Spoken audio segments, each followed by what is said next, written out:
Oi, eu sou a Flávia. Eu sou a Isabela, vacinada. E você caiu no angu de grilo.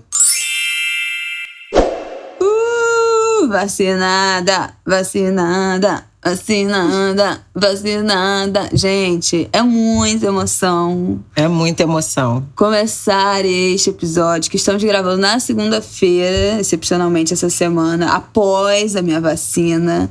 Então eu queria começar dizendo que eu estou vacinada, Angulers. Veio aí demais, finalmente as lactantes foram incluídas no plano de vacinação aqui do Rio.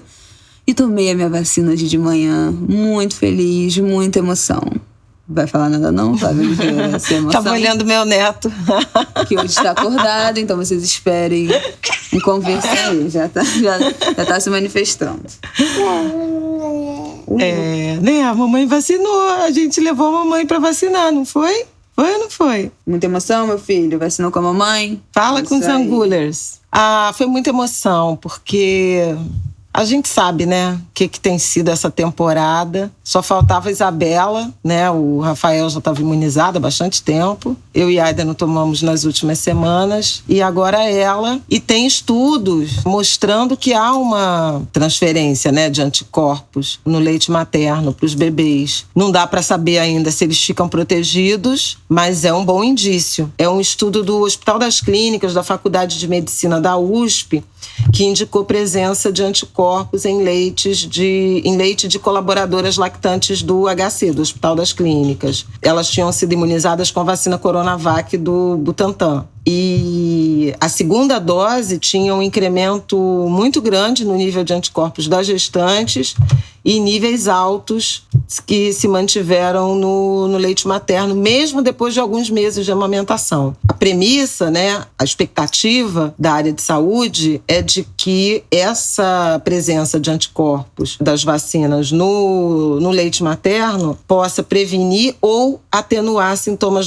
da Covid nos bebês. Inclusive, bebês de banco de leite. Não tem nenhum tipo de contraindicação das lactantes vacinadas interromperem a doação de leite para os bancos. Então é maravilhoso isso. Foi super emocionante ver a Isabela sendo vacinada, com o Martin nos braços, no sling, e a gente agora atravessar mais essa etapa no caminho de enfrentamento, de fim dessa temporada. Ai, gente, muito feliz, porque, olha, vou te dizer, não foi fácil, ainda mais, né, o Rafael médico, vocês sabem, médico intensivista em UTI Covid desde março do ano passado, continua trabalhando em UTI Covid até hoje, então, por mais cuidado que a gente tome, vocês sabem que a gente teve Covid em abril, Martin também teve sintoma, então foi muito assustador, nós três, né, com Covid, então, assim, era uma eterna preocupação, um medo que não tem palavra para explicar. Fora um monte de gente, né, que não conhece o Martin ainda, inclusive meu pai. Falei aqui com vocês outro dia que até hoje não conheceu o Martin, tomou também a primeira dose. Tem 2 semanas, então a gente vai tentar arranjar um encontro aí no mês que vem, já com o mínimo de proteção de todo mundo. E é isso, começo do fim, eu acho, né? A gente tá caminhando pro fim dessa barbárie, dessa tragédia, desse genocídio, dessa pandemia que no Brasil virou uma coisa muito maior do que deveria ter sido, graças a esse governo que a gente tem aí, que a gente já sabe. Mas então, muito alívio nesse começo de semana. E vamos aos temas, né, que nós vamos tratar hoje aqui neste pod. E a sua vacina, que foi no dia que o Martin fez 6 meses. 6 meses, então ainda teve esse simbolismo. Hoje, segunda-feira, Martin faz 6 meses. Completamos 6 meses de amamentação exclusiva, né, de livre demanda de leite materno, né, meu filho? Vencendo aí as estatísticas de desmame, da cultura do desmame brasileira. Completamos 6 meses de leite materno, sem chupeta, sem mamadeira, sem bico, sem nada. Só leitinho da mamãe e para além. Iremos para o alto e avante com a amamentação até quando ele quiser, né? Daqui a uns 4 anos, né, meu filho? A gente para. A mãe dele largou cedo. Largou com 7 meses e meio. Mas você mamou até 3 anos e 9 meses. 3 anos e 4 meses eu mamei, que a minha mãe falava. Então, Vamos nesse sentido. Bom, neste pod, Ângulo de Grilo de hoje, episódio 91, vamos falar sobre a CPI da Covid, né, minha gente? Que semana passada foi babado, atingiu seu clímax e gritaria literalmente. Vamos falar sobre o que aconteceu na semana passada, também dar uma explicada. Qual a motivação? Porque eu fiquei confusa também, porque eu não consigo assistir a CPI com esta criança, né, o dia inteiro, e aí tenho que me atualizar depois. Então vamos atualizar também os nossos angulers que estão ainda confusos. Meu filho, a CPI. Vamos falar do Dia do Orgulho LGBTQIAP+, que está acontecendo neste 28, que a gente está gravando, de junho. Vamos falar sobre a condenação de Derek Chauvin, o assassino de George Floyd. Foi condenado. Saiu, né? Saiu a sentença. A sentença, porque já tinha sido condenado, mas a sentença ia demorar, como vocês ouviram no episódio que a gente falou da condenação. E por último, vamos falar de Arthur Chechel, que nos deixou neste domingo, 27 de junho, de surpresa, pegou todo mundo desprevenido e ainda em muito choque, triste, né? devastador, uma perda devastadora para o Rio de Janeiro, para a cultura, para o teatro, para o jornalismo, para nós na Globo News, no Estúdio I. É uma tragédia, assim, a falta que Chechel vai fazer. Vamos começar falando da CPI, porque, gente, acho que tudo aconteceu. Acho que o clímax da CPI, né, foi na última sexta-feira. Naquela sessão que começou às 3 da tarde e acabou, já era meia-noite, né? Eram 10 para meia-noite, 20 para meia-noite. 11 e pouca da noite. 11 horas da noite, aproximadamente. Durou horas e foi aquilo, o sextou do brasileiro. Só se falava disso, todo mundo assistindo. Mas antes de falar da sessão dos irmãos Miranda, eu também queria chamar a atenção para uma sessão muito importante da CPI na semana passada. É uma sessão muito importante que foi a sessão de quinta-feira, que nós tivemos a participação da Jurema Werneck, diretora da Anistia, que foi lá representando o grupo, o Movimento Alerta, e do professor, ex-reitor da Universidade Federal de Pelotas e epidemiologista Pedro Alau. E eles deram uma contribuição muito importante para a CPI, falando das mortes evitáveis, né? Do tanto de gente que morreu em razão do enfrentamento inadequado à pandemia da Covid no Brasil. O Pedro Alau fez uma conta tomando por base a participação do Brasil na população mundial e a média de óbitos entre os países. O Brasil tem 2,7% da população global e praticamente, nos estudos do Dr. Pedro, 13% das mortes provocadas por Covid. Se tivesse na média global de morte, 4 de cada 5 pessoas que morreram de Covid estariam vivas. Então a gente está falando de 400 mil pessoas que poderiam estar aqui e não estão em razão dessa negligência, dessa omissão, desses atos, né, dessa gestão criminosa e inaceitável. O Dr. Pedro também mostrou um dado sobre a vacina. Quantas vidas poderiam ter sido salvas se a vacinação tivesse começado na virada do ano, como começou em alguns países, até antes, né, no Reino Unido e nos Estados Unidos, com as previsões de doses que os laboratórios, principalmente Pfizer e Butantan,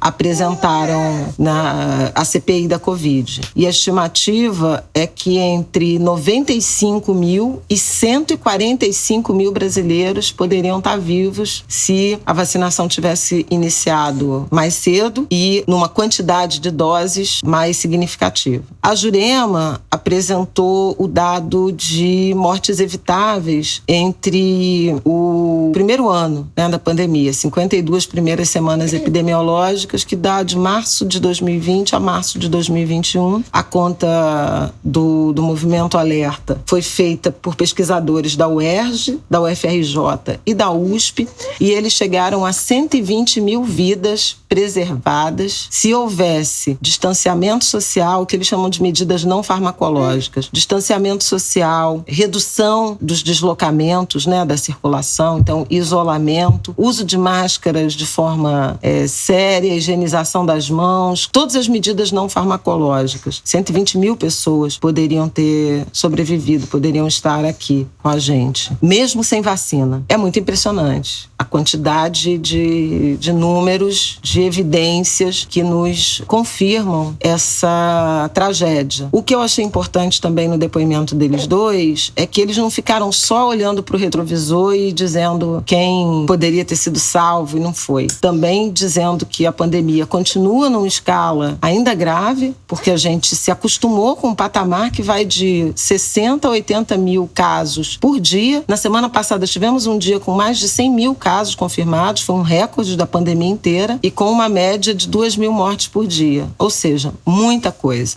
O Brasil naturalizou esse número de mortes, que um ano atrás era inimaginável. E tanto o doutor Pedro quanto a Jurema, que também é médica, né, a doutora Jurema, embora não exerça a medicina por estar em outra atividade, em outros ofícios, né, o ofício de ativista, de diretora executiva da Anistia Internacional, fundadora que foi da ONG Crioula, eles apresentaram algumas medidas, né, de enfrentamento à pandemia. Agora, o doutor Pedro defendendo um lockdown de umas 3 semanas no Brasil inteiro, para derrubar as curvas de contaminação e de internação e óbitos, a vacinação, mais velocidade. Ele diz que o Brasil tem que vacinar 1,5 milhão de pessoas por dia, não pode ser menos que isso. E a Jurema falou de uma frente nacional de enfrentamento à Covid, com representantes de todos os governos, da CPI do Senado encabeçando, todos os níveis de governo e sociedade civil, a ideia de um memorial em homenagem às vítimas da Covid, a ideia de um programa, né, um plano de reparação às famílias enlutadas e à sociedade, e medidas urgentes, além da vacinação. Ela falou muito da distribuição de máscaras, né? Exatamente. Adequada, PFF2, que ela falou, as pessoas ainda estão usando a mesma máscara de tecido que foi entregue no início da pandemia, no ano passado, pelas ações de enfrentamento à Covid da sociedade, né, civil, né, dos movimentos sociais, e que entregavam máscara de tecido, e é a mesma que as pessoas continuam usando, e a gente já sabe que máscara de tecido tem uma eficiência, tem que ter 3 camadas, tem que até 30 lavagens, coisas que a gente não sabia naquela época, né? Então são máscaras que às vezes nem tem essas 3 camadas de tecido, já foram lavadas, estão sendo lavadas aí há 1 ano, com certeza já tem uma proteção muito diminuída, e é o que as pessoas têm para usar, porque o governo nem máscara distribui. Então, gente, não dá para dizer que não dava para ter feito diferente e que não dá para fazer diferente. É óbvio que dá. Devia ser obrigatório. Qualquer posto de saúde devia ter máscara cirúrgica, máscara PFF2, assim como tem camisinha, assim como tem distribuição de remédio em farmácia, dentro de farmácia popular. Tipo assim, em qualquer lugar, em qualquer esquina devia estar distribuindo máscara. É um absurdo que não esteja, né, até hoje. E agora vamos falar da sexta-feira? Vamos.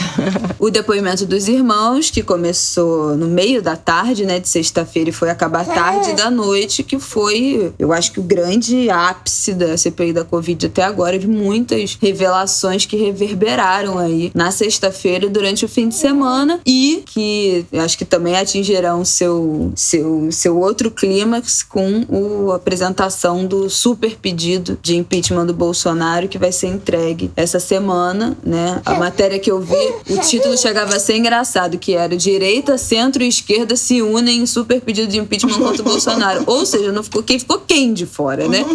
Todo mundo. Ninguém aguenta mais. Então, esse pedido vai ser apresentado na Câmara, acho que quarta-feira, né, dessa semana. E vamos ver, né? Estamos no aguardo, ver o que acontece.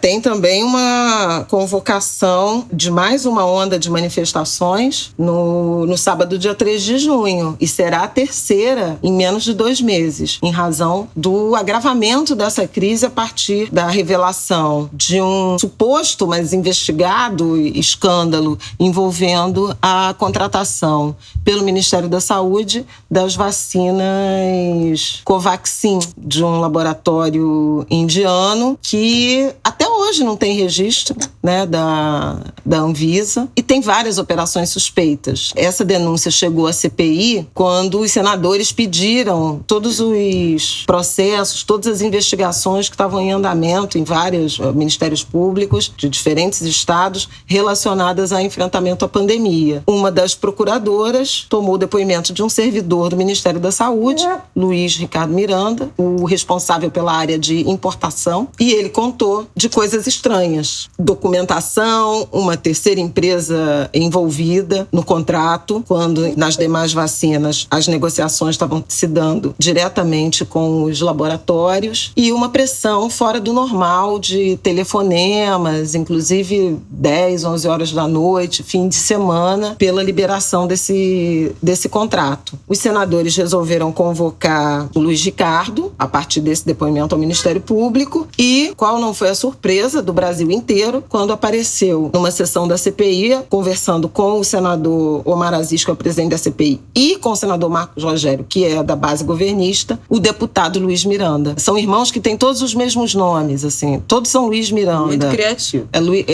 O deputado é Luiz Cláudio, o servidor é Luiz Ricardo, e tem um terceiro irmão que não tem nada a ver com a história, que também chama Luiz qualquer coisa.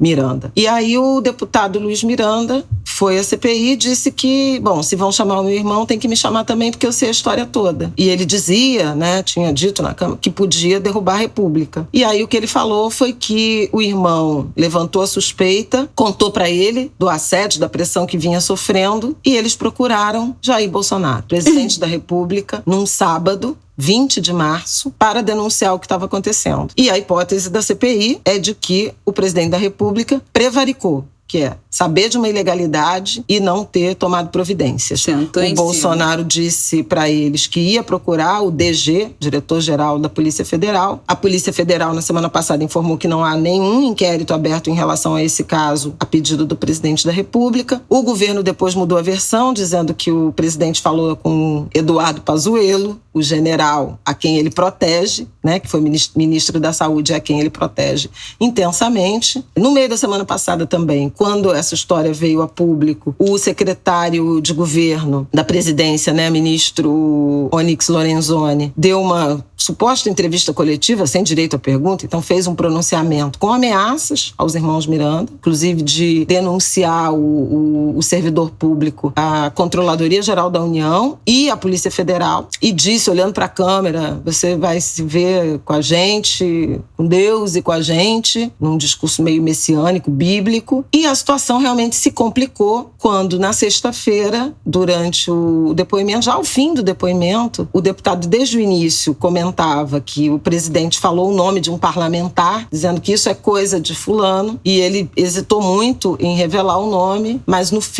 já no fim do depoimento, a senadora Simone Tebet, depois de muita pressão de Omar Aziz, presidente da CPI, de Randolfo Rodrigues, vice-presidente, e do senador Alessandro Vieira, que a gente já comentou aqui, que tem tido um desempenho bastante incisivo, importante na CPI, ele que é um suplente, não é titular. Esses três foram fazendo uma tabelinha, o senador Alessandro botou a bola no pé da senadora Simone Tebet e ela marcou um golaço porque ela conseguiu fazer o deputado Luiz Miranda dizer que o parlamentar a que o presidente da República se referiu foi Ricardo Barros, ex-ministro da Saúde e atual líder do governo Jair Bolsonaro na Câmara dos Deputados. Gente, foi babado.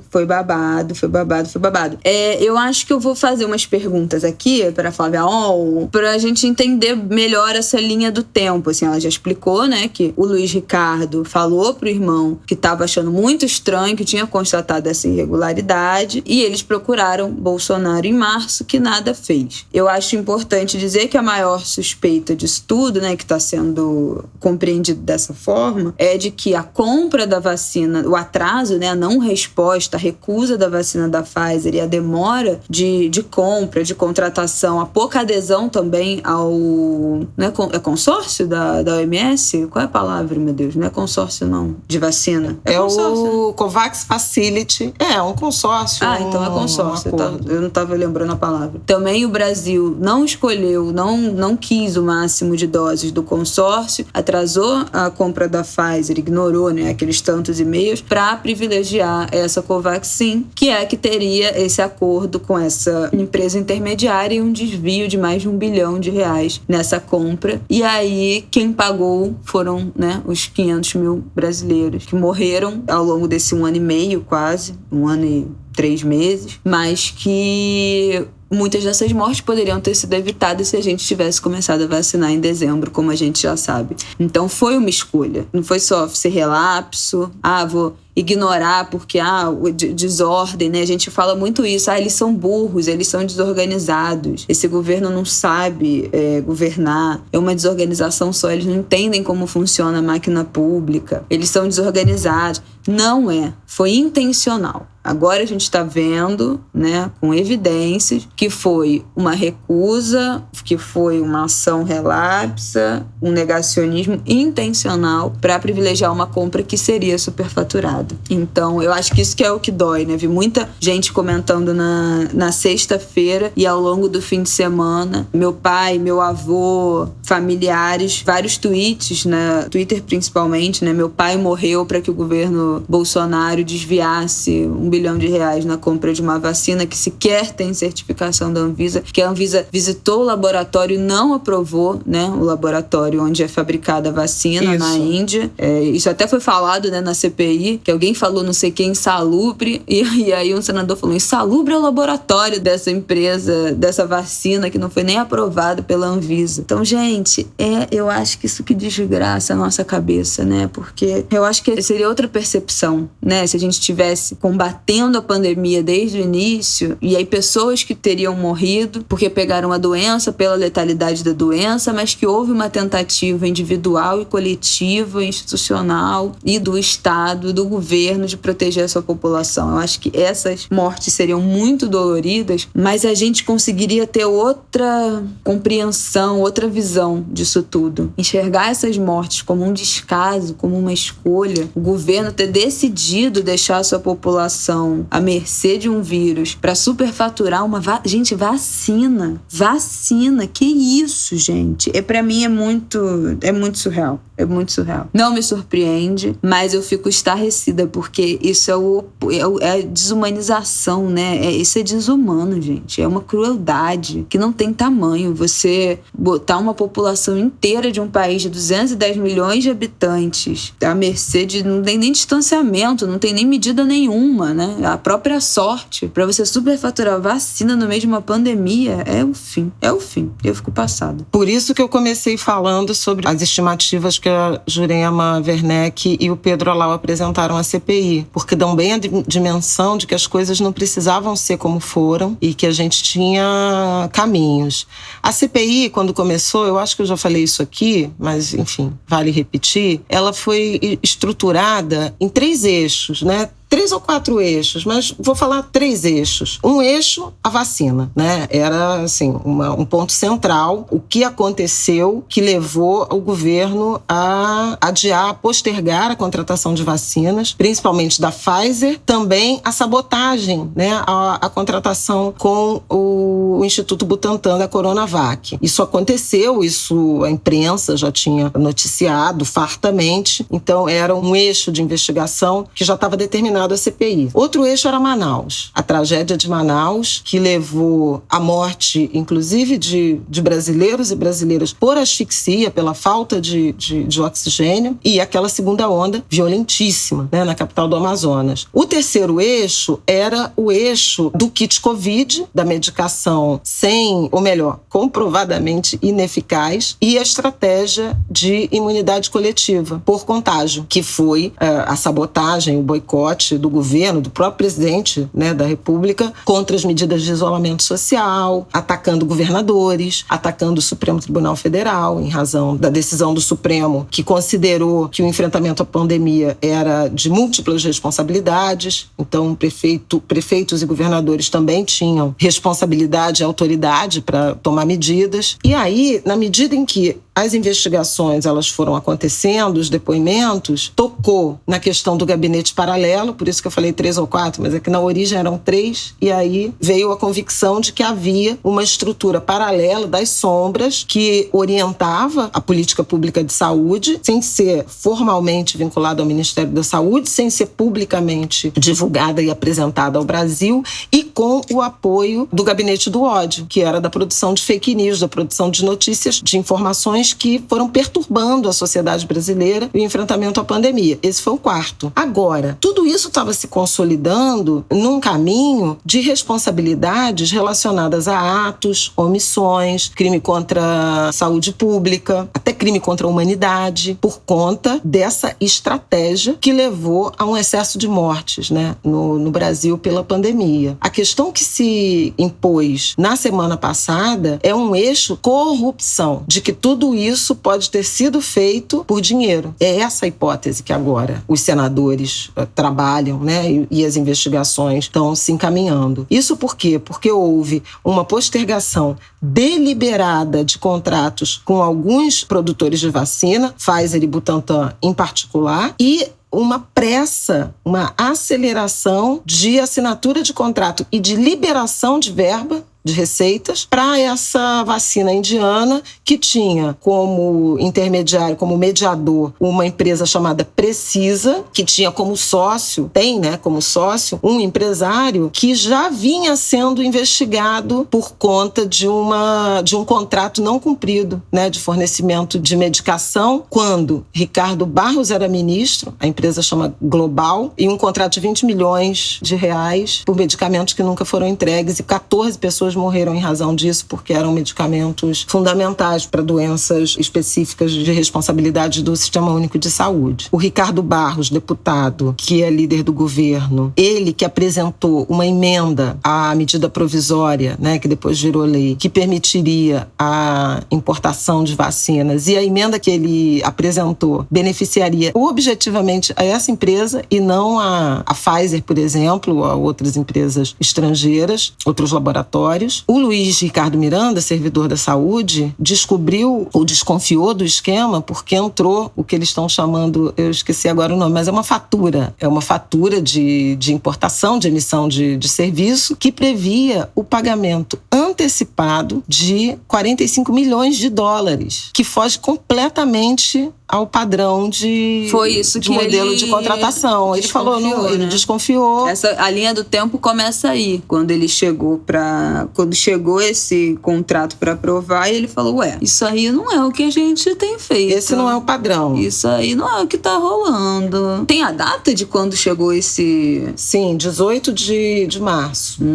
Tá. Aí ele informou que primeiro tinha inconsistência. Além do pagamento antecipado não ser o padrão, a prática, né, do Ministério da Saúde, havia uma inconsistência entre o número de doses contratadas nessa ordem de pagamento antecipado e o contrato que tinha sido firmado com o Ministério da Saúde entre a Precisa e o Ministério da Saúde. A Precisa, que seria o representante do laboratório indiano. Agora, quando veio a fatura, ela veio em nome de uma outra empresa, chamada Madison, uma empresa com sede em Singapura. Aí é totalmente fora. Pagar adiantado é fora, estava inconsistente o número de doses e ainda por cima tinha um outro agente que receberia o pagamento que não constava do contrato. Então era tudo irregular. Ainda assim, houve uma autorização por parte de uma servidora que será chamada a CPI, servidora do Ministério da Saúde, Regina Célia, que é servidora de carreira também do Ministério da Saúde, mas que teve cargo comissionado por indicação, por nomeação do então ministro Ricardo Barros, hoje deputado, que foi ministro da Saúde do governo Temer. E aí foi engraçado, trágico, né? Mas engraçado, porque na CPI, na sexta-feira, quando ele foi citado, quando se admitiu que o Bolsonaro tinha dito que entraria em contato com ele, falou que isso aí é coisa do Bolsonaro, falou, isso é coisa do Ricardo Barros. E aí o Luiz Miranda falou que o nome citado foi do Ricardo Barros. Ele tweetou falando que não tinha nada a ver com isso, que nem conhece essa Regina Célia, nem conheço essa senhora, não sei nem, não tem nada a ver com isso. Vamos esclarecer isso. E aí as pessoas procuraram o Diário Oficial, porque toda nomeação, né, sai no Diário Oficial, e começaram no tweet dele a responder com um print do Diário Oficial que tem a nomeação dela assinada por ele. Então, assim, querido, como assim não foi você, amado? Esqueceu? Deixa eu cair isso aqui, ó, aqui o Diário Oficial aqui pra você. Foi você mesmo. Então abre-se uma frente nova de investigação que aí se relaciona não só a atos, omissões, indiferença, falta de coração, chega em corrupção. Em corrupção que matou muita gente. Sim. Né? No fim de semana também já houve denúncias de outro caso envolvendo um outro contrato de vacina, mas esse ainda está muito embrionário, eu acho que a gente pode deixar para os próximos capítulos. E a verdade é que, como a Isabela falou, a partir dessa bola de neve, há uma articulação de um super pedido de impeachment. O senador Fabiano Contarato, que é outro que eu já citei aqui, que é muito ativo na CPI, lá do Espírito Santo, ele falou: a Câmara dos Deputados tem que ter a hombridade, a responsabilidade de abrir um dos 130 pedidos de impeachment que já estão na Câmara. Não tem nada que explique porque isso. Na fala, né, do senador Contarato, não há mais a menor condição de Jair Bolsonaro estar à frente, né, do cargo. Vamos ver. Um processo de impeachment é complexo, mas o governo está muito desgastado. E o presidente sai muito desgastado numa semana em que, além disso, tudo, não é só isso. Saíram pesquisas de opinião com 23% só de aprovação, 50% então ele saiu de daquela rejeição. margem que a gente sempre falava de menos de 30% não cai. Menos de 30% não cai, porque era aquele eleitorado dele aficionado, obcecado, que estava sedimentado, que esses 30% era o eleitorado dele. Abaixo disso não cai. Caiu, minha gente, 23% a aprovação dele. Então isso é mais uma coisa que fortalece o impeachment. O Rodrigo Maia, quando era presidente da Câmara, falava muito que não tinha ambiente para o pedido, não tinha ambiente para abrir o pedido, não tinha ambiente na sociedade para abrir o pedido. Agora não tem justificativa, porque esse super pedido, pedidão que vem aí, é um acordo de esquerda, centro e direita, e o cara tem 23% de aprovação só no país. Então, assim, não tem nada que justifique não ter um pedido de impeachment, né? Porque os presidentes de Câmara, Senado, não sei o que, não gostam de abrir esses processos para perder. Então, eles gostam de abrir já sabendo que vai passar. É basicamente isso. Eles não jogam para perder. Só abre quando já fizeram a sondagem de que o processo vai passar. Então, se antes na sondagem não passaria, agora não é possível, eu custo acreditar que mediante essa descoberta da Covaxin, 500 mil mortos, essa aprovação baixíssima, né, uma rejeição absurda. Essa pesquisa disse, inclusive, que se a eleição fosse hoje, Lula ganharia no primeiro turno. Tá aparecendo com 49%. Então, assim, pelo amor de Deus, quanto tempo que já não tem uma eleição que ganha em primeiro turno no Brasil? Vai tudo pro segundo turno e fica apertado. Então, passada, chocada, vamos torcer. Quarta-feira, semana que vem, se vier, semana que vem atualizamos aí no Angu esse pedido. Mas, bom, na expectativa. Vamos pro próximo tema, que o episódio já tá enorme. Queria falar que hoje, dia 28, é o dia do orgulho LGBTQIAP+, agora a sigla aumentou mais um pouquinho, né? A gente estava mais acostumado de falar LGBTQIA+, mas o P foi incluído, de pessoas pansexuais, foi incluído na sigla. Esse dia 28 de junho é comemorado no mundo todo, foi em homenagem, né? A escolha desse dia em homenagem à rebelião de Stonewall, que foi em 69, a comunidade se rebelou contra uma série de invasões da polícia de Nova York aos bares que eram frequentados por pessoas LGBTs que eram presos e sofriam represália pela polícia. E a primeira parada LGBT foi organizada no ano seguinte, de 1970, e desde então se espalhou, né, pelo mundo inteiro. Aqui no Brasil, a parada de LGBT de São Paulo é a maior do mundo, que já não tem pelo segundo ano, por conta da pandemia. E aí foi essa revolta de Stonewall foi o marco zero, assim, é tido como esse marco zero de movimento de igualdade civil das pessoas LGBTs no século XX. Mas a gente sabe que 1969 e 1970 é outro dia, né? A população LGBT, as pessoas LGBTs existem desde que o mundo é mundo e estão aí resistindo, fazendo as suas micro-revoluções dentro do ambiente familiar, dentro de seus trabalhos, ao longo dos últimos séculos, né? Para resistir a tanta violência, a tanta opressão. Não poderia falar desse dia 28 sem citar Roberta Nascimento Silva, uma mulher trans, uma travesti que foi incendiada viva no Recife. No dia 24, no fim da semana passada, um menor de idade ateou fogo na Roberta, que vive em situação de rua, uma mulher trans de 33 anos. Ela está em estado gravíssimo, internada na UTI, entubada, já teve um braço amputado por conta das queimaduras. Talvez tenha que ter o segundo braço amputado por conta das queimaduras. Que barbaridade. A gente sabe que a expectativa de vida no Brasil da população trans é de 35 anos, segundo a ANTRA, né, a Associação Nacional de Travestis e Transsexuais. Gente, eu não sei nem o que dizer, assim. O Brasil tem uma expectativa de vida da população de 76 anos, em média, e a população trans é de 35. É uma violência que não tem... Eu acho que é impossível a gente falar de LGBT sem dar um foco, uma atenção especial à população trans, que com certeza é a mais marginalizada, é a que mais... Bom, não quero botar também ranking, né, de opressão, porque cada experiência é individual, né? Cada pessoa sabe o que passa de preconceito dentro das suas famílias, do seu ambiente de trabalho, na escola, né?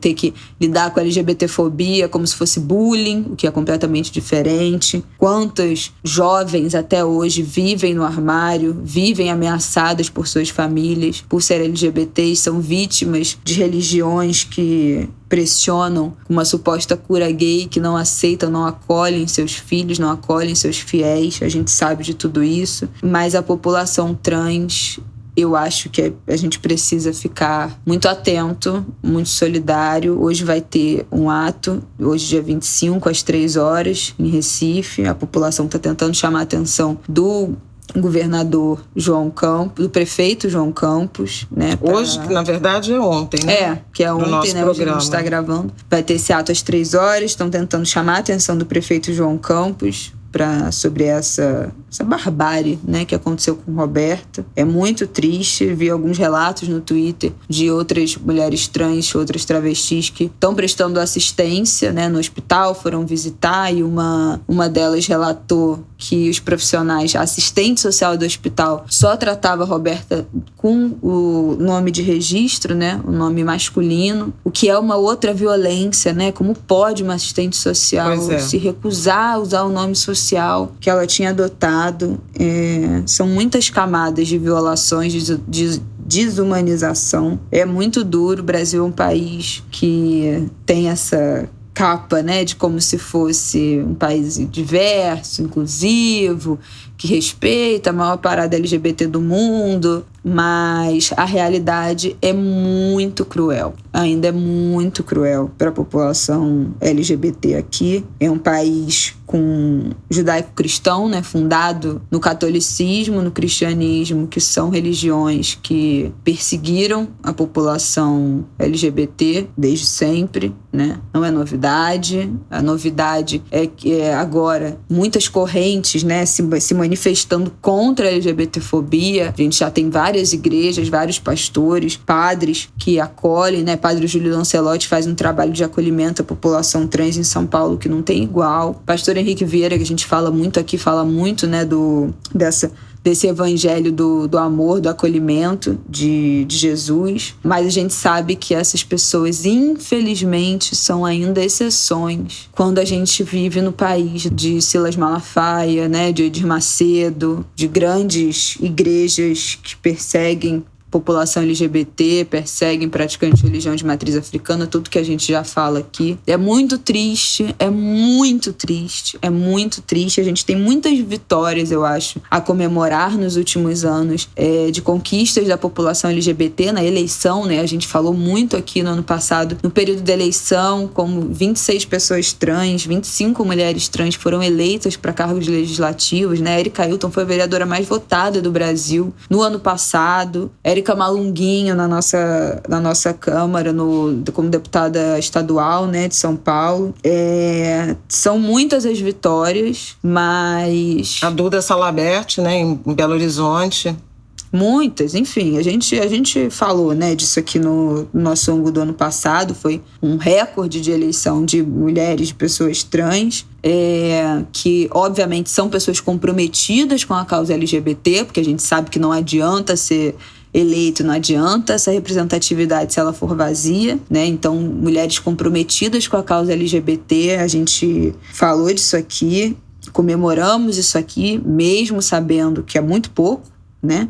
Muito pouco, 26, 25 parlamentares numa eleição de um país com mais de 5 mil municípios, não é nada, mas é uma vitória. Eu acho que são os pequenos passos que a gente comemora. Eu comemoro muito a possibilidade de ouvir vários podcasts aqui, que vocês, enfim, já devem ter me ouvido comentar aqui, no Twitter, no Instagram, podcasts de pessoas LGBTs. A podosfera tá cheia, né, de podcasts. Tem o Biscoito, de bissexuais, tem o E aí Gay, com o Thiago, Dantas, Paulo, que fala sobre a vivência de homens gays no Brasil, e, enfim, descontraído, mas também com papos muito sérios. Milkshake chamado Wanda, que tem o Samir, que tem o Felipe. Então, assim, o que mais tem a gente agora, é fácil, né, a gente ter contato com o universo LGBT, é fácil a gente ter acesso a esse tipo de informação. Nesse fim de semana, vários clubes de futebol fizeram homenagens ao dia. A gente sabe que o futebol é um ambiente em que há muita ofensa, né, LGBTfóbica, onde há muitos traumas de homens gays, eu acho, principalmente, né, que gostam de futebol, que foram forçados a frequentar um estádio ou a jogar futebol com a sua família e sofreram muito preconceito nesses espaços. Gritos de torcida, que a gente sabe que historicamente chama uma torcida ou jogador de viado. Também foi importante a gente ter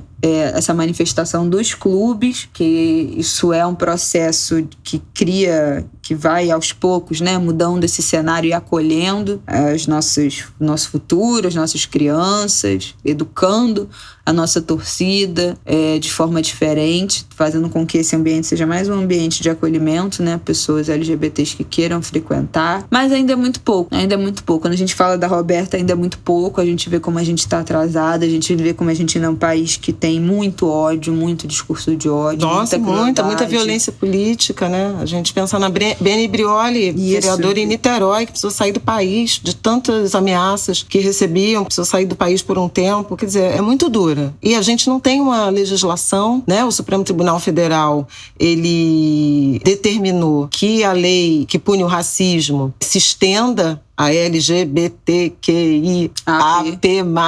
enquanto o Congresso Nacional não aprova uma legislação específica para esse tipo de crime, mas não é nem horizonte. Na semana passada, inclusive, houve uma notícia de que o Vaticano também está tentando interferir no processo na Itália de aprovação de uma lei contra... Eles chamam lá de homofobia, né? Então, essa pressão política, né, da moral religiosa atuando nas questões de Estado. O próprio Vaticano, com todo o discurso humanista do Papa Francisco... Acredito. O golpe está aí. Não está livre, né? Cai quem quer nesse discurso humanista de Papa. Bom, eu não caio. Eu não acredito.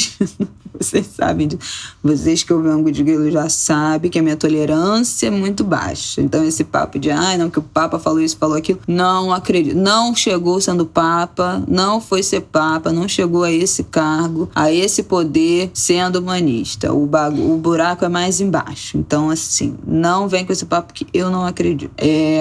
Mas é isso, gente, é muito triste. É uma dualidade de sentimentos, né? Eu sou heterossexual, então acompanho muito as causas LGBTs por amigos, por pessoas que eu conheço, por pessoas que eu acompanho nas redes. Então são muitas vitórias a serem comemoradas nos últimos anos, né? Nos últimos 15 anos. O casamento, a possibilidade de casamento civil, né? Com a mesma validade de casamento hétero para pessoas LGBTs, de relações homoafetivas. Então isso foi uma vitória, mas ao mesmo tempo foi muito triste a gente ver tanta gente se antecipando para casar depois da eleição do Bolsonaro, com medo de que esse direito fosse revogado, né? Então, assim, é um direito que a gente sabe que a gente pode perder a qualquer momento, a gente enquanto sociedade. É muito bom a gente comemorar a eleição de mulheres trans, mas ao mesmo tempo a gente hoje ter que lidar com a notícia de uma mulher trans em situação de rua que teve seu corpo queimado. Então, eu acho que é uma dualidade, como tudo no Brasil, né? A gente vive essa dualidade, a gente nunca vive o direito pleno, a gente nunca vive o acesso pleno à política social, ao direito à vida, à saúde, às populações marginalizadas do Brasil e não conseguem, né, conquistar plenamente os seus direitos e vivem eternamente essa dualidade. E é isso, é importante que a gente fale sobre isso, é importante que a gente fale sobre isso com as nossas crianças, é importante que a gente acolha as crianças LGBTs. Vocês que estão ouvindo a gente, professores, né, temos muitos professores aqui na audiência do Angu, pedagogos, pessoas que trabalham com crianças, pelo amor de Deus, tenham um olhar especial. As crianças LGBTs, elas precisam de proteção, elas precisam que a escola seja um ambiente seguro, porque nem sempre a casa e elas precisam saber que não tem nada de errado com elas. Então, esse é o meu pedido, né? Como se eu puder pedir alguma coisa para vocês, o acolhimento irrestrito a nossas crianças LGBTs, que elas possam se sentir protegidas, que elas possam ter direito de viver a identidade de gênero e a orientação sexual que elas quiserem. Eu, como mãe de um menino, não tenho absolutamente nenhuma expectativa de nada do que meu filho vai gostar, do que ele vai ser. Ele é um menino agora, porque, enfim, né, é o que a gente está acostumado a dizer. Se ele começar a se identificar como menina, pra mim tá ótimo, tá? Não tenho absolutamente nenhum problema com isso. Sou a mãe chata que quando falam, ele vai dar muito trabalho com as menininhas, não sei o que, eu sempre falo com os meninos, né? Nunca se sabe. Porque como é que a gente vai saber? Eu sempre faço questão de fazer de pontuar isso, porque a gente precisa normalizar, né, esse leque de opções, de vontade do que as nossas crianças vão querer ser, gostar e ter. Então, também faço esse apelo às mães que criem seus filhos com liberdade, com aceitação, abraçando o que eles apresentarem pra gente. E é isso. É isso, faço coro com a senhorita. Bom, vamos fechar esse episódio, que já está enorme, falando da condenação, né? Derek Chauvin foi condenado a 22 anos de prisão. 22 anos e meio de prisão. Pelo assassinato de George Floyd. A sentença foi lida, né, na sexta-feira. Na sexta-feira, na mesma sexta-feira da CPI. Esse assunto até ficou meio escondido no Brasil em razão dessa comoção, né? Da sessão que foi à tarde, entrou pela noite. Os jurados, né, como a Isabela já tinha dito, em abril proferiram a condenação, o voto. E por unanimidade, eles decidiram que o Derek Chauvin era culpado de todas as acusações. A pena poderia chegar a 40 anos. O Ministério Público de lá, né, pediu 30. O juiz concedeu 22 e a partir de 14 anos de prisão em regime fechado, ele pode pedir uma condicional, né? Alguns se frustraram, esperavam realmente a pena máxima, uma pena mais severa. Mas foi inédita essa condenação de um policial pela morte, pelo assassinato, daquela forma, né, cruel, por asfixia, de um homem negro. Muitos desses casos que já aconteceram de violência policial nos Estados Unidos sequer chegaram a tribunal. Muitos foram arquivados, né, sem qualquer tipo de punição. O Derek Chauvin, que durante o julgamento não tinha se pronunciado no dia de ouvir a sentença, fez um pedido de desculpas à família de George Floyd. A mãe dele também fez uma fala dizendo que ele já tinha pensado muito sobre o que ele tinha cometido. Enfim, agora é algo que a gente já comentou aqui, né, quando da condenação, né, que agora foi a sentença, é a expectativa de que não seja um caso isolado, né, de que efetivamente esse episódio horrível ele evolua para algum tipo de reestruturação, né, na relação das instituições policiais com a sociedade civil, com as comunidades, com as minorias, né, em particular os negros, mas também latinos, também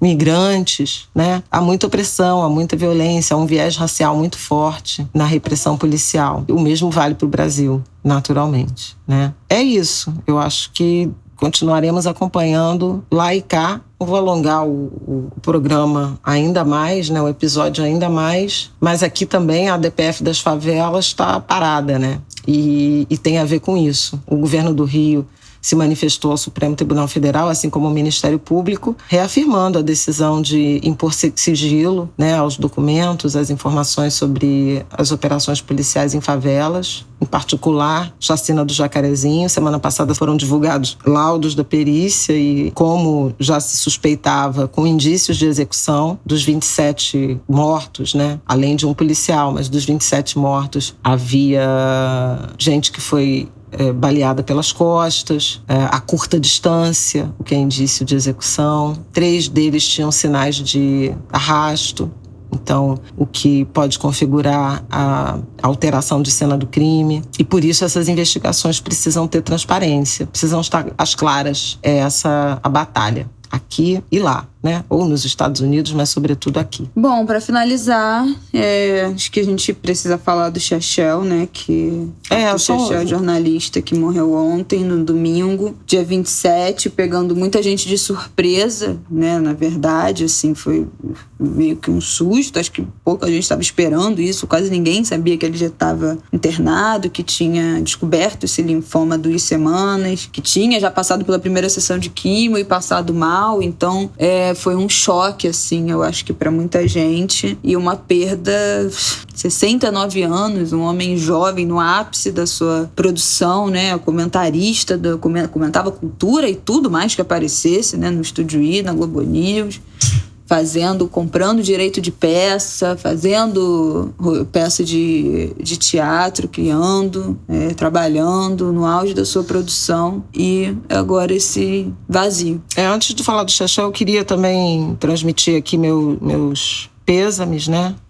Todo dia é um luto, né? Na sexta-feira, o prefeito Eduardo Paes perdeu o pai, né? Por Covid. Nossos sentimentos também por essa perda. Também ontem, no mesmo dia que o Chechel morreu, a filha do Laíla estava internada também com Covid. 9 dias depois do pai, ela também se foi. Então, são muitas tragédias, né, acumuladas. E o Chechel, né, um luto terrível para nossa equipe, para a equipe do Estúdio I. Eu e o Chechel eram os mais velhos, né, da bancada. Eu desde o início do programa, o Chechel logo depois, com a Maria. Então, assim, o Estúdio I tem muito a cara dele, a ironia, a franqueza, né?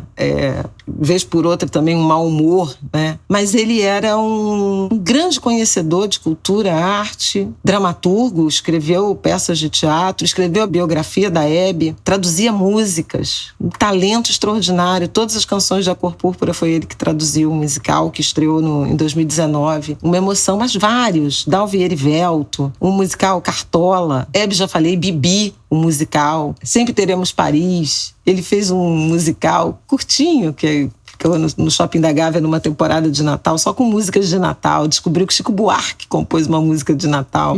Conhecia tudo de teatro musical. Ele viajava todo ano para Nova York e para Londres e assistia aos espetáculos. Indicava tudo, assim, muito generoso no conhecimento dele, compartilhava o conhecimento dele. Era amante do carnaval, a gente às vezes discordava feio, mas a gente comentava carnaval juntos por alguns anos. O Estúdio I tinha um bloco de comentário dos desfiles das escolas de samba e éramos sempre eu e Chechel. Uma viagem que eu fiz com a Isabela para Londres em 2017, né? Ele praticamente montou um roteiro. Pois é, nosso roteiro. Deu dicas quando eu queria, estava em dúvida sobre que hotel escolher e tal. Ele, não, nessa parte da cidade é melhor que você vai, não sei o quê, faça isso, faça aquilo. E cobrava, né? Ele mandava. Já foram no restaurante tal? Estão gostando?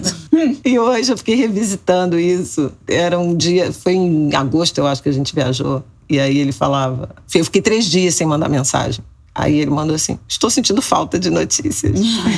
Era muito generoso, compartilhava essas informações. A gente trocava muita mensagem também falando mal de um monte de gente, entre políticos e outros. E na pandemia a gente ficou afastado, né, longe do estúdio, mas trocávamos muitas mensagens, assim, sobre como estava chato esse confinamento e trabalho doméstico. Daí ele me falou várias coisas que ele tinha comprado e eu também. Eu falei, comprei um mop, não tô aguentando a faxina. E ele falou, também comprei um mop, mas eu não gostei. O Paulo, que é o marido dele, Paulo Severo, o Paulo gostou. Eu manchei, ele falou, eu manchei todas as minhas bermudas e camisetas com água sanitária. Comprei um ferro novo, mas não estou... Mas eu passo pouca roupa, só a roupa que eu uso para entrar no ar, fronha e pano de prato. Bem específico, né? Pano de prato, realmente. Ele gosta do pano de prato lisinho, eu achei engraçado. Aí eu ria, falei, eu preciso comprar fronha. Aí ele falou, comprei um fogão também, compramos um fogão. E ele estava trabalhando muito foi metade ainda da pandemia, e ele mandou assim, eu já escrevi uma peça, preparei um roteiro de uma série, de um seriado, eu fiz entrevistas para uma biografia, ele estava escrevendo a biografia do Gilberto Braga, autor de novela, né, um dos grandes. Eu estou estudando italiano. Ele começou a estudar italiano, ou retomou o estudo de italiano. Não aguento mais, ainda sobra dia. Quando dá 7 horas da noite, eu paro tudo, fico vendo televisão. Ele adorava Big Brother, ele adorava séries, as mais variadas, e as americanas, mas de tudo quanto é canto, assim. De vez em quando ele sacava uma série. Me indicava muito filme, inclusive do último Oscar, um documentário que eu não teria visto se não fosse ele. A Concerto is a Conversation, um curta documentário finalista ao Oscar, que é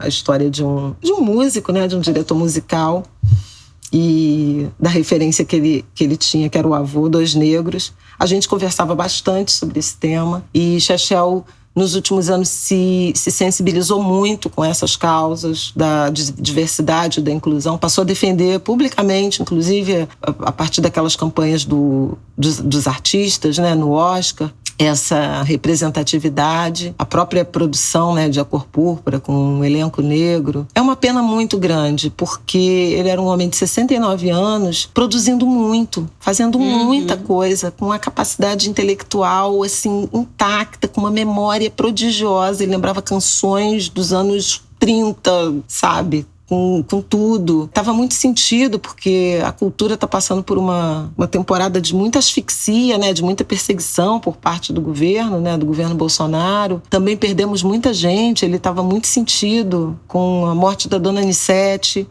da dona Eva Vilma, da Camila Amado, que eu acho que foi a última coluna que ele escreveu no Globo, a minha Camila. Então, assim, estava sendo muito convocado para comentar essas tristezas, né, essas perdas no mundo das artes, e esse esvaziamento, e essa asfixia. Começou a se sentir mal, tinha uma febre, e a gente tem ficado tanto tempo isolado, ele sentiu um cansaço, mas a gente tem se sentido tão cansado nessa temporada toda que você não vai imaginar que tem uma doença terrível te rondando, né? Muito triste, porque ele não imaginava, ninguém imaginava que pudesse ser algo grave, mas quando foi diagnosticado como algo grave, havia expectativa de tratar, né? Tratar e voltar, dele ter a chance de continuar a produzir. Tanta gente, né, faz químio, mesmo durante, né, o tratamento, mas o Chechel teve uma existência interrompida. Ainda estava fazendo coisas, eu ia falar, ainda tinha coisas para fazer, ele estava fazendo coisas, estava em plena atividade. É muito triste para o teatro, é muito triste para a literatura, é muito triste para a cultura, é muito triste para o jornalismo e é muito triste para o Rio de Janeiro. Às vezes ele era ranzinzérrimo com a cidade, implicava com umas coisas, mas era um apaixonado pelo Rio de Janeiro. Vivia, observava, se indignava e aproveitava também o Rio de Janeiro. Defendia muito o teatro, ele reclamava tanto do Teatro Vila Lobos, que estava fechado, tá fechado, né? Há não sei quanto tempo. Era um batalhador do teatro municipal, era um defensor da democracia, da liberdade de expressão, mesmo uma expressão do contra. Então, assim, vai fazer muita falta. Um beijo, meu querido amigo Chechel. Dureza, gente. Que temporada, viu? Que ano é esse? Pelo amor de Deus. Bom, é isso, Angulers. É um episódio também cheio de altos e baixos, né? De alegrias, de tristezas, perdas, vitórias, descobertas da CPI da Covid, lamentos por Roberta, lamentos por Chechel, eu que fui vacinada. É o retrato do que a gente tem vivido, né, nos últimos tempos. A gente fica um pouquinho alegre, derruba um pouquinho, tem alguma vitória, algo a comemorar, dar mais uma tristezinha. E a gente não vai deixar de passar todas essas emoções aqui pra vocês. Vocês sabem que nosso Angu é muito transparente, né? É um projeto independente, caseiro, familiar, feito com muita verdade, muita indignação, muita alegria também, muita tristeza, muita realização. Então a gente vive tudo junto aqui com vocês. Tudo que a gente sente bate aí, o que vocês, a percepção de vocês também bate por aqui. Então, muito obrigada a vocês por mais esse episódio, por nos acompanhar até aqui. Essa é uma gratidão, eu acho, imensa que nós temos dessa nossa audiência, que é muito, muito, muito, muito fiel. Pelo amor de Deus, essa pandemia tem que acabar pra gente fazer um Angu do Angu de Grilo, né? Comemorar era pra ser comemorado nosso 1 ano, já não foi, então vai ser provavelmente o nosso 2º, nosso 3º ano, vamos ver. Mas agradecer a vocês também, né? Pela companhia, pela audiência, acho que a gente se sente também muito acolhida pelos nossos ouvintes Com toda certeza. semana, que compartilham, dividem essas dores e essas delícias com a gente de viver nesse país que a gente ama, mas que é caótico, né? Também essa relação dúbia de amor e ódio com o Brasil. Ame-o ou deixo. Eu não vou nem deixar, mas também não vou deixar de amar. Então, eu vou ficar aqui na força do ódio para melhorar esse país. Eu acho que é nosso dever. Então, até semana que vem. Um beijo pra vocês, boa semana, bom fim de semana. Cuidem-se bem, fiquem bem. Lactantes, ouvintes aqui, vão vacinar. Carioca e São Paulo também, acho que já tá vacinando, ainda não tá vacinando, mas se inscrevam na xepa, que tá rolando em São Paulo. Vários conhecidos vacinaram pela xepa, então vamos atrás, né, da nossa vacinação. Se o seu dia ainda vai demorar um pouquinho, continue se protegendo. Você que tomou a primeira dose, continue se protegendo. Use máscara, continue seu distanciamento até a segunda dose. Quem tomou a segunda também. Já falei. Tem que usar máscara. A segunda também. Já falei no meu post que eu postei da minha vacina. Só toma a segunda dose final de setembro, então continuem não contando comigo pra nada. Não me chamem pra nada. Não vem querer ver o Martin, porque ainda não estamos completamente vacinados. Então, aguardem.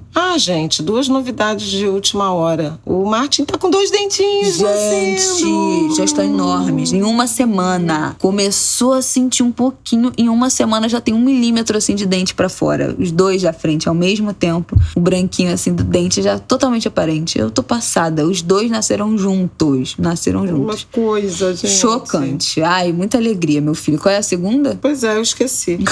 Eu achei que você ia ficar quieta. Ai, fica aí. Eu ia me lembrar. Já sei. Hoje, né, 29 de... Hoje, dia do programa, né? 29 de junho é dia de São Pedro. São Pedro, Xangô Velho, eu sou devota, festejo todo ano. Tá tudo em suspenso, nossa festa conta da pandemia, mas salve São Pedro. Santo Antônio, São Pedro e São João, fechando os festejos, os santos de junho, a quem eu agradeço e reverencio. Salve! Um beijo, meus queridos, até semana que vem.